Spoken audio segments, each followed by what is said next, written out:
adventista é que muitos fazem a mesma coisa com os escritos de uma autora chamada Ellen White. A pessoa já tem um ponto de vista formado. Então vai até Ellen White para ver se encontra alguma frase que defenda o seu ponto de vista. Vai achar ou não? Vai. Quando na verdade eu deveria ler os livros e entender o que? Todo o contexto. Eu poderia mostrar vários slides com vários versículos agora. Vou mostrar alguns poucos. Para mostrar que o Pai, o Filho e o Espírito Santo, eles têm as mesmas características. Veja alguns poucos exemplos. 1 Coríntios 3,17 diz que nós somos templos de Deus. 1 Coríntios 6,19 diz que nós somos templos do Espírito Santo. E Gálatas 2,20 diz que nós somos morada de Cristo. Entenderam? O meu corpo é ao mesmo tempo morada do Pai, morada do Filho e morada do Espírito Santo. Quem é que nos dá a vida eterna? O Pai, o Filho ou o Espírito Santo? Hein? A Bíblia diz que são os três. A Bíblia diz que o Pai é que me dá a vida. A Bíblia diz que o Espírito Santo me dá a vida. E a Bíblia diz que Jesus me dá a vida. Aí estão os textos. 1 João 5,11, Gálatas 6,8 e João 10, 28. Imagine a cena do trono divino. Os textos são Apocalipse 22:1 e Apocalipse 7:17. Apocalipse 22:1 diz que o rio da vida sai do trono de quem? Hein? De Deus e do Cordeiro. Acompanhe o raciocínio. O rio da vida sai do trono, não dos tronos, do trono de Deus e do Cordeiro. É, pastor, mas por que não diz então do trono de Deus, do Cordeiro e do Espírito Santo? Agora vejam, o texto de Apocalipse 7:17. O texto diz que o Cordeiro está no centro do trono. Salmo 110, por exemplo, versículos 1 e 5, dizem que o Messias está assentado à destra de Deus. Ora, do trono de Deus e do Cordeiro sai o rio da vida. O próprio apóstolo João, em Apocalipse 7, diz que Jesus está assentado no centro do trono. Se Deus o Pai está no trono, quem está à direita do Pai? Hein? O Cordeiro, Jesus, que está no centro do trono. Obviamente, queridos, tem que ter uma outra pessoa do outro lado. Eu vou usar um termo agora, estão até gravando a palestra, vão distribuir depois a palestra para as pessoas por aí. Alguns podem ficar escandalizados, mas entenda o raciocínio. Se o Pai está aqui e Jesus está no centro, há duas hipóteses. Ou Jesus é um tremendo num folgado, que está com todo o restante do turno para ele, ou tem uma outra pessoa ao seu lado. Só pode ser que pessoa, queridos?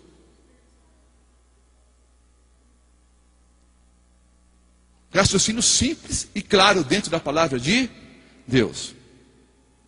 Isaías 6, os versículos 8 e 9. Isaías 6, eu até não tenho usado muito. Aliás, há muitos anos eu não usava esse versículo bíblico. Em função de algumas pessoas dizerem o seguinte: não, em Isaías 6, os versículos 8 e 9, ali as palavras santo, santo, santo, se referem ali a uma exaltação da majestade divina. Então, como existe o lugar santo, existe o santo dos santos, que é o superlativo. Então, santo, santo, santo seria um superlativo máximo. Seria o quê? A exaltação máxima da majestade. E eu ouvi durante algum tempo esse argumento. E até durante alguns anos não usei o texto de Isaías 6. Até que estudando vários comentários, eu descobri o seguinte: que essa história de exaltação da majestade não era uma ideia comum nos tempos de Moisés e dos profetas. É uma ideia o quê? Moderna. Que o hebraico antigo não usava isso. Agora, deixando de lado o argumento não é, dos que defendem ou que atacam a Trindade? Se santo, santo, santo é exaltação máxima da majestade, superlativo ou não, raciocine comigo. Quem foi que Isaías viu? Ele viu o Pai? Ou ele viu o Filho? Ou ele viu o Espírito Santo? O texto é o seguinte: depois disso ouvi a voz do Senhor. Está no singular. Ouvi a voz do Senhor. Ou seja, ele ouviu a voz de Deus. E a voz de Deus dizia: a quem enviarei? Quem há de ir por nós? Então disse eu: eis-me aqui, envia-me a mim. Então disse ele: vai e dize a este povo: ouvis de fato e não entendeis, vedes em verdade, mas não percebeis. Quem foi que falou com Isaías? O texto diz que foi o Senhor Deus. Está claro em Isaías, o capítulo 6, que foi Deus o Pai que falou ali? Sim ou não? Sim ou não? João 12, 39 a 41. Por isso não podiam crer pelo que Isaías disse outra vez. Cegou-lhes os olhos e endureceu-lhes o coração, a fim de que não vejam com os olhos e compreendam no coração, e se convertam, e eu os cure. Isaías disse quando viu a sua glória e falou dele. Queridos, João 12, 39 a 41 se refere a Jesus. Então João diz que Isaías viu quem? Jesus. Atos 28, os versículos 25 a 27. E como ficaram entre si discordes, se despediram, dizendo Paulo essas palavras: bem falou o Espírito Santo aos vossos pais pelo profeta Isaías. Vai a esse povo e dize: de ouvido ouvireis, e de maneira nenhuma entendereis, e vendo vereis, e de maneira nenhuma percebereis. O apóstolo Paulo disse que Isaías viu e ouviu o Espírito Santo. Isaías viu quem, queridos? Santo, santo, santo. Ele viu o Pai, viu o Filho e viu o Espírito Santo. Está claro isso na Bíblia? Isaías viu o Senhor. João disse que ele viu quem? Hein? Jesus. E o apóstolo Paulo disse que foi o quê? O Espírito Santo. Um único Deus e três pessoas. Entra isso na tua cabeça? Não entra. Eu não consigo explicar. E eu dou graças a Deus que eu não consigo explicar. Porque Deus é muito mais elevado do que eu. Só que a Bíblia revela que existe um único Deus, que de uma forma que o Roberto Mota não explica hoje e não vai explicar nem no céu. Esse Deus, ao mesmo tempo, é três pessoas. Eu disse que eu não gosto de debates. Eu até gosto de debates, para ser sincero. Mas é que eu descobri que a maioria não leva a lugar nenhum. Então eu estava numa cidade não muito longe daqui, e pediram que eu fosse conversar com um senhor, um amado irmão, que não cria na Trindade. Apresentei para ele dezenas de versículos bíblicos. Ele apresentou algumas argumentações. Foi uma boa conversa. Uma conversa educada, uma conversa calma, entre dois cristãos e duas pessoas educadas. Ao final de mais de 2 ou 3 horas de conversa, acho que até um pouco mais do que isso, ele disse: olha, não adianta, pastor, eu não creio, e pronto. Bom, antes de orar e me despedir, eu disse: meu amado irmão em Cristo, o senhor crê na imutabilidade do caráter de Deus?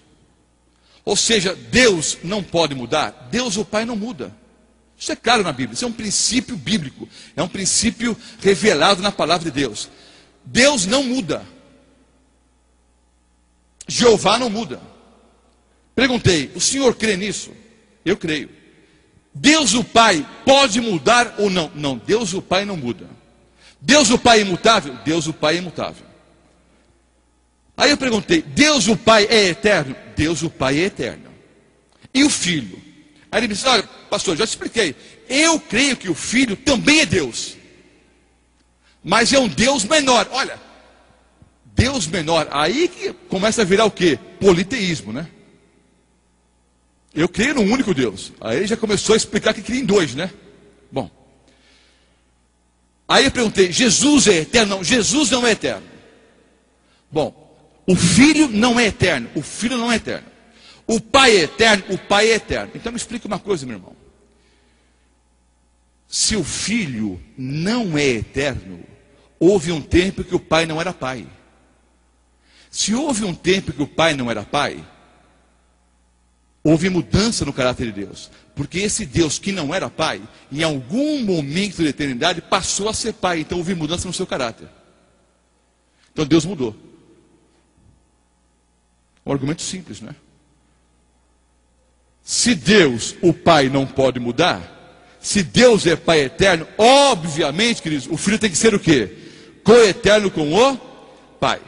Há alguns poucos versículos bíblicos que mostram a divindade do Filho. João 1, embora tentem adulterar esse texto, não é? Especialmente a tradução Novo Mundo, das Testemunhas de Jeová,